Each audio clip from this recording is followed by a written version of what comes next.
after COVID perspective is, of course, also a health-related issue regarding what is called the long COVID, because we know that large part of people affected by the pandemic are experiencing forms of long COVID, including several symptoms such as fatigue, bodily pain, mood swings, cognitive problems, shortness of breath, etc. The scientific around the long COVID continues to evolve, and honestly, there is not, as far as the Commission knows, a clear definition of this condition, but all the scientific and medical community is working on this, and we also, the Commission, we are organizing a high-level virtual conference on long COVID, international, scheduled for December the 13th. But back to the economy,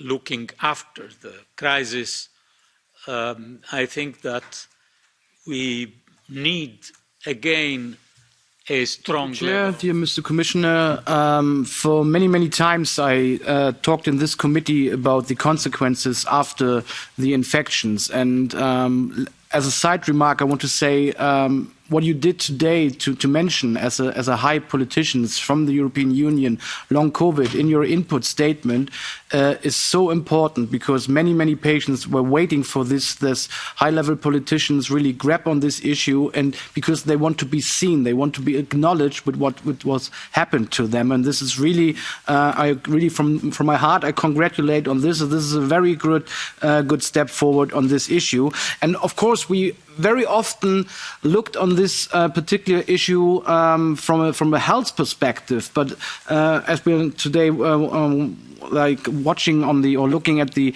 economic perspective, also would like to highlight this, even though it's a bit cynical, because we want to have money for research, but you can also look from the other perspective, seeing that the WHO said back in September it's 17 million people, and these are 17 million in workforce, because we are between 20 and 60 years of age. So when you talk about high-level events and everything that you will initiate, do you have already something on your agenda where you like focus also on this particular issue, that this is kind of a lack of workforce that we are having because of these long COVID issue?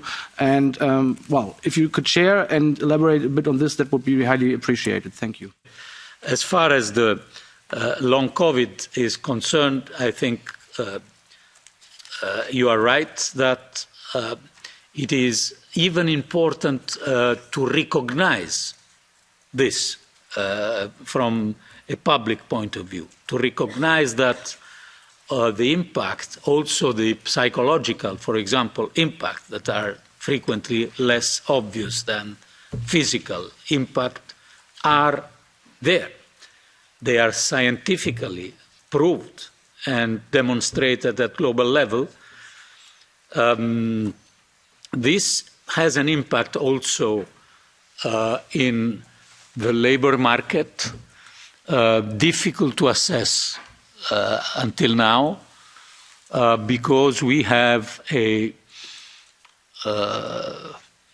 contradictory situation in the labor market. We still have in several countries coexisting job vacancies and first signs of